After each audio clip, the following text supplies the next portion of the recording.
ललितं कंठे च मुक्तावली गोपोस्त्रि परिवेष्टित विजयते गोपाल चूड़ामणि वराहपीडाभिरामं मृगमदतिलकं कुण्डलाक्रान्तगुण्डुं कञ्जाक्षं कम्बुकण्ठं स्मितः सुभगमुखं साधरेणस्ववेणुं श्यामं शान्तं त्रिभङ्गं रविकरवसनं भूषितं वैजयन्ता वन्दे वृन्दावनस्थं जुबती शतभित्तं नमो ब्रह्मगोपालवेशम् जयतां श्रुतूपं मम मन्दमतेर्गतिमत्सर्वस्य पादम्बुजराधमदनमोहनो देवपदे बिन्दारण्यकल्पद्रुमाधो श्रीमद्रत्नागर सिंहासनस्थ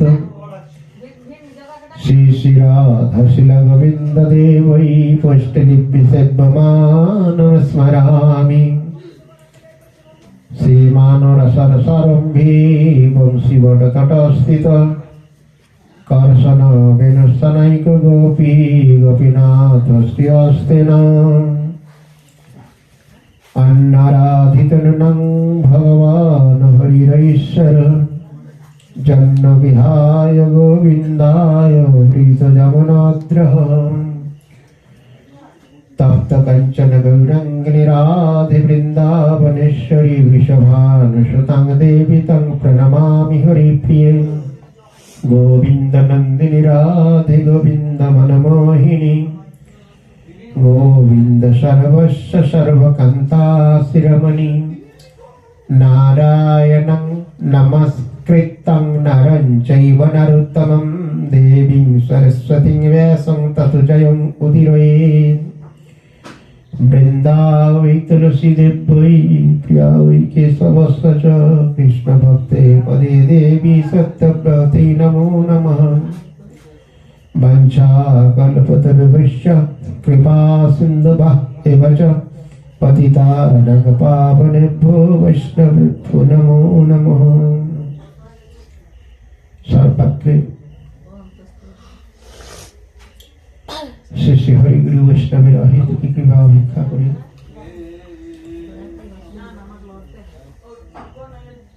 आत्मवैवस्ततमनन्तरे अष्टविंशतितम कलिजुगे शुभ माघ मासेर आरम्भकाले कृष्ण द्वादशी तिथि ब्रज गोपाल दास महाशয়ের ব্যবস্থাপনায় তিনার বাড়িতে অসুবিধা থাকার জন্য তিনি সুকুমার প্রভুর গৃহে সমস্ত ব্যবস্থা করেছেন। তিনার ব্যবস্থাপনায় আমরা এই অধিবেশন উপস্থিত হয়েছি। অধ্যকার এই মহতী সভায় উপস্থিত বৈষ্ণবদের শ্রীচরণে দণ্ডবত প্রণাম। তৎপরে উপস্থিত অন্যান্য শ্রদ্ধালু সজ্জনবৃন্দকে যথোচিত সম্মান জ্ঞাপন পূর্বক ভক্ত ভগবানে অমৃতময় লীলা কথা শ্রবণ করে স্ব আত্মমঙ্গল বরণ করার চেষ্টা করছি। তাই গৌর প্রেমানন্দে আমরা এতই ব্যস্ত, এতই চঞ্চল,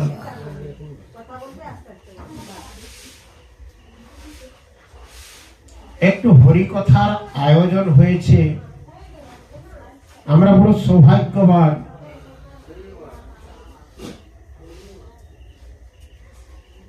কলির তিমির ন্যায় আমাদেরকে গ্রাস করছে দিনে দিনে। তা থেকে কিঞ্চিত সময় বের করে গুরুদেবের নির্দেশ ক্রমে হরিগুরু বৈষ্ণবের সান্নিধ্যে বসে একটু হরি কথার বা হরি শ্রবণ কীর্তনের যে সৌভাগ্য লাভ করছি, তো সেটা যদি আমরা একাগ্র চিত্তে হরি কীর্তন না করতে পারি হরি কথা শ্রবণ কীর্তন আদি না করতে পারি, তাহলে আমাদের ধিক্কার এই জীবন।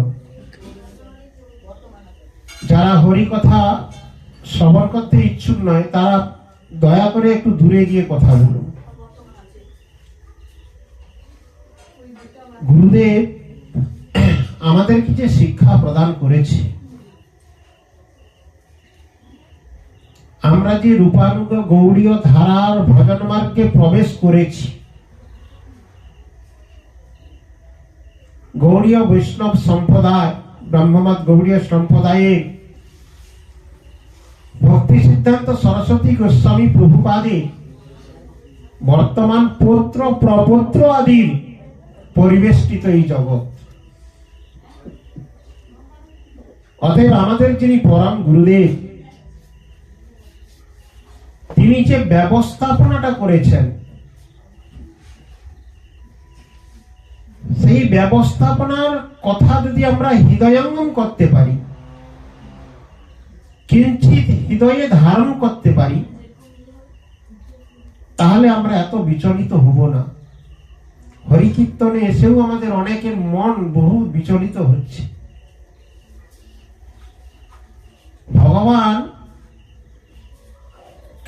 ভগবানের কাছে প্রার্থনা, বিজ্ঞপ্তি, এই যে কথাগুলো আমরা বারবার শ্রবণ করছি, আচ্ছা আমাদের প্রার্থনা কিংবা বিজ্ঞপ্তি ভগবান কি শোনেন? ভগবান কার কথা শুনেন? আমরা অধিবেশন আরম্ভের প্রাক্কালে যখন শুভ আরম্ভ হয়, আমাদের সারাদিন যে গ্রাম্য কথায় সময় অতিবাহিত করে মুখটা দূষিত করছি, কানটায় গ্রাম্য কথা শোনার জন্য, দেখুন হরি কথা হচ্ছে সেদিকে এমন আওয়াজ দিচ্ছে, মাইকের আওয়াজ বন্ধ হয়ে যাবে। 1 ঘন্টা আমরা হরি কথা যে আয়োজন, সেখানেও আমরা স্থির থাকতে পারি না, সারাদিন শুধু বক বক বক বক তোতা পাখির মনায় করে যাচ্ছি। আমাদের মুখটা অপবিত্র হয়ে যায় যদি গ্রাম্য কথা আলোচনা করি। গ্রাম্য কথা, গ্রাম্য কথা ফলম বিফলম, এই যে যদি তে হরি পাদ সরজ সুধা মহাপ্রভুর কীর্তনে আছেন। তো সেই ভগবানের কথা আরম্ভর প্রাক্কালে আমাদেরকে জয় এবং গুরু বন্দনার দ্বারা, এই যে গৌড়ীয় সিদ্ধান্ত দিয়েছেন, প্রথমে জয় দেওয়া, তারপর গুরুদেবের গুরু পরম্পরার বন্দনা, এর দ্বারা যদি আমাদের হৃদয় স্থিত হলো ভজন মার্গে, তারপরেও বিচলিত হয় কেন? তাহলে ভগবানের যে কাছে আমরা প্রার্থনা করছি, হারূপ গোসাই দয়া করি কবে,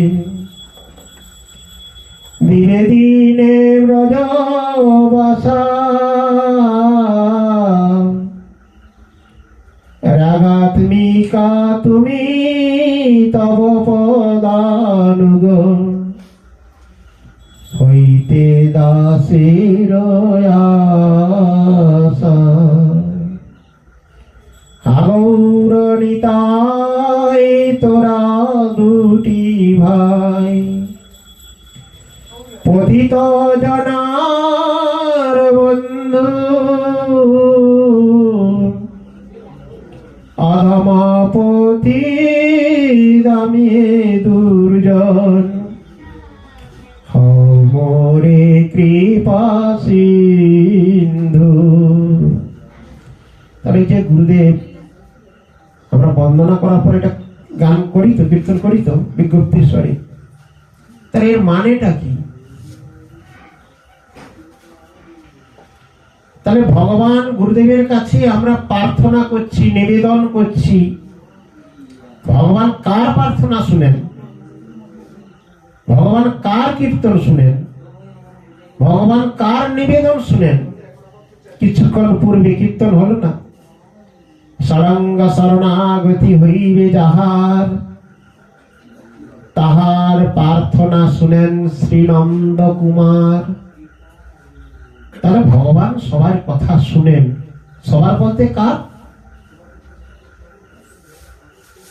যিনি ভগবানে উৎসর্গিত হয়েছেন সর্বাত্মক ভাবে, সরঙ্গ শরণাগতি। তাহলে প্রথমে সরঙ্গ শরণাগতিটা কি, এটাই আমাদের বুঝতে হবে। তাহলে সরঙ্গ শরণাগতি কি? আনুকূল্যস্য সংকল্প প্রাতিকূলস্য বিবর্জনম রক্ষিষ্যতি বিশ্বাসো গোত্রিত্যবর্ণম আত্মনিক্ষেপে কার্পণ্যে সমবিধা শরণাগতি। কত সুন্দর ভাবে গৌড়ীয় ভজনে আমাদেরকে শিক্ষা প্রদান করছেন। আনুকূল্যস্য সংকল্প, আমরা ভজনের অনুকূলটা গ্রহণ করব, কিন্তু আমাদের মধ্যে বিদ্যমান আমি সবকিছু করব। বৈষ্ণবগণকে এসেছেন, কিন্তু সব সেবা আমি করব, তাতে কি সেবার সুষ্ঠুতা আছে না সেবার বিঘ্নতা আছে? সঙ্গ শক্তই কালৌ যুগে। গুরুদেব কেন অধিবেশনের কথা বলেছেন? বাড়িতে যে যার বসে তো ভজন করার কথা বলতে পারতেন। সঙ্গবদ্ধ হয়ে ভজন করার মানে কি? শুধু কি আমি মৃদঙ্গ বাজাবো, আমি সংকীর্তন করব, আমি পাঠ করব, আর কেউ করবে না? তাহলে সবাই মিলে করার নাম হচ্ছে অধিবেশন, নাকি? নিতাই গৌর প্রেমানন্দে। তাহলে আমাদের মধ্যে এই ভাব যদি চলে আসে, আমি বাজাবো আর কাউকে বাজাতে দেবো না, আমি সব কীর্তন করব, আমি সব কিছু করব, তাহলে অধিবেশনের গুরুত্বটা থাকে কি? তাহলে কেউ না কেউ কিছু না কিছু যোগ্যতাবান ব্যক্তি আছেন, হয়তো তিনি সুর তাল ভালো জানেন না, কিন্তু ভালো ভগবান কাছে বিজ্ঞপ্তি স্বরে আরতি সহকারে করুণ সহকারে ভগবানের কাছে একটু প্রার্থনা করতে পারে। তাহলে এটাই কি বলছে? আনুকূল্যস্য সংকল্প, ভজনের অনুকূল যাহা তাহা করহ স্বীকার, ভক্তির প্রতিকূল ভাব বর্জানঙ্গীকার। প্রতিকূল জিনিসটাকে আমাদের পরিত্যাগ করতে হবে, দূরে সরিয়ে দিতে হবে, কষ্ট হবে, আস্তে আস্তে করে সরাতে হবে। আমরা ভজন রাজ্যে দেখি না, বিভীষণ তার জ্যেষ্ঠ ভ্রাতাকে পরিত্যাগ করলেন, করেছিলেন তো? বিভীষণ জ্যেষ্ঠ ভ্রাতাকে পরিত্যাগ করেছিলেন বলেই তো তিনি ভগবানকে পেলেন।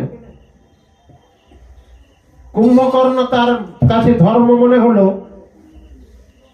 যে আমার জ্যেষ্ঠ ভ্রাতা আমার পিতৃতুল্য, তেনার সুখটাই আমার কাছে সুখ। তার পরিণতি কি হলো? তিনি মনে করেছিলেন যে এটাই আমার কাছে ধর্ম, নাকি?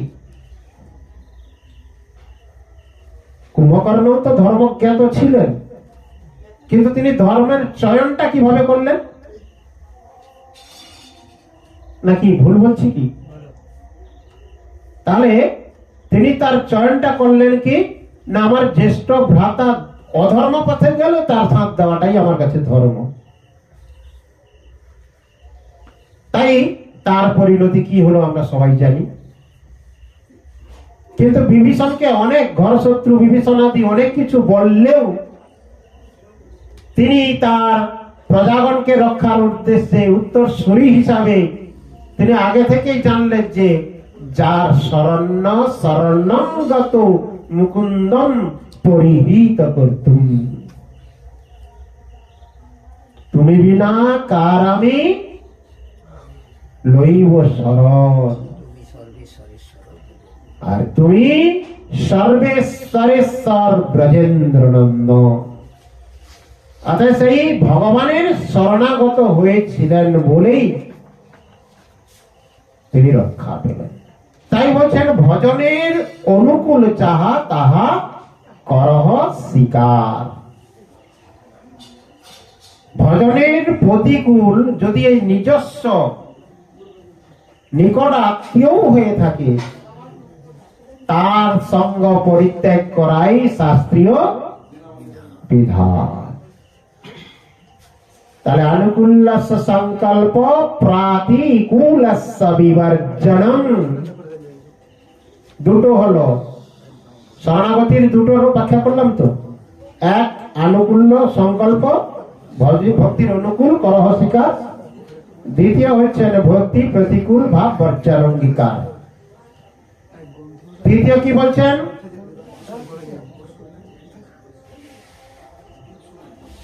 রক্ষিষ্য তিথি বিশ্বাস, রক্ষিষ্য তিথি